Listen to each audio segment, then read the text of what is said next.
Two-factor authentication on Trading 212. What is it?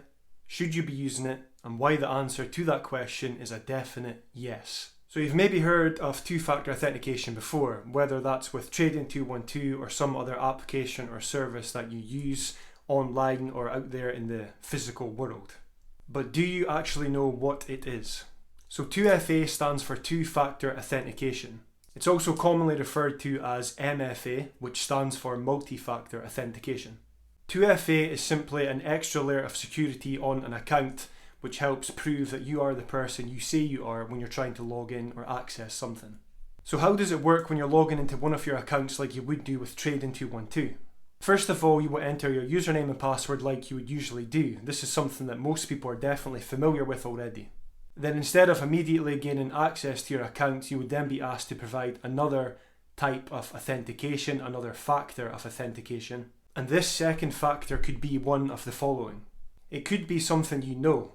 This could be a PIN number, a password, or answers to a secret question that you set up previously. It could be something you have in your possession, such as a smartphone, a credit card, a debit card, or a small hardware token. It could also be something you are, and this is a bit more complicated, a bit more advanced, but it could include a biometric pattern, a fingerprint, an iris scan of your eye, or even a voice print. So when you have 2FA set up and enabled on your accounts, a compromise of one of these factors will not unlock the account. So say for example somebody manages to guess or hack your username and password combination. Even with this information, they still will not be able to log into your account because they need another factor to prove that it is actually you. So a good real-world example of 2FA, two-factor authentication, is the withdrawal of money from an ATM.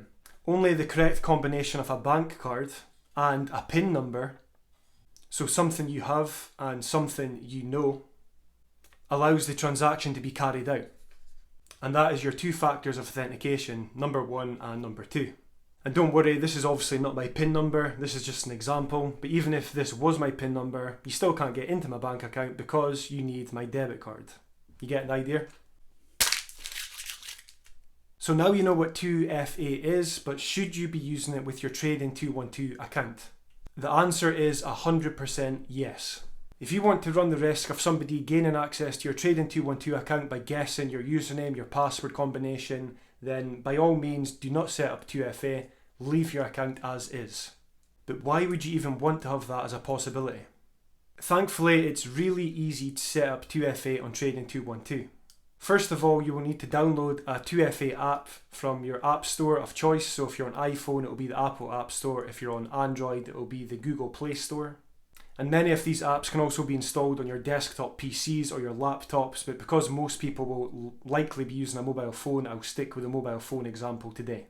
Some 2FA apps would be the likes of Google Authenticator, Microsoft Authenticator, or Authy, A-U-T-H-Y.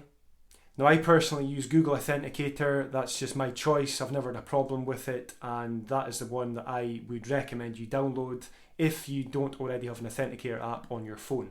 But don't worry, they all really serve the exact same purpose. So once you've got the app downloaded and installed on your phone, you then need to open up the Trading 212 app.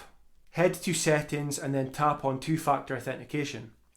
Tap on Enable at the bottom of your screen and enter your email address and your password.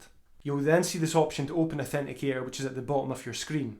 Tap on this and your Authenticator app will open and it will add in a time-based token. This token counts down and changes every 30 seconds or possibly a minute depending on the application you're using, but 30 seconds seems to be the default. Copy the 6-digit code into your Trading 212 app, tap Continue, and you should then see the activation successful screen as you can see here. Your Trading 212 account is now synced with this software token. From now on, when logging in, especially on a new unrecognised device, you will be asked for your username, your password and an authentication code. You can tell Trading 212 to remember and trust your browser or your mobile so that you're not having to enter this code every single time, but any new or unrecognised device will always be prompted for it.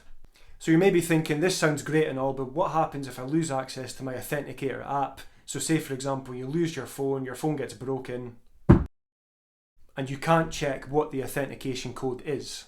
Well, the good thing is when you're setting this up for the first time, you actually get something that's called a backup code. So this is a one-time use code that allows you to log into your account even if you happen to lose access to your authentication app.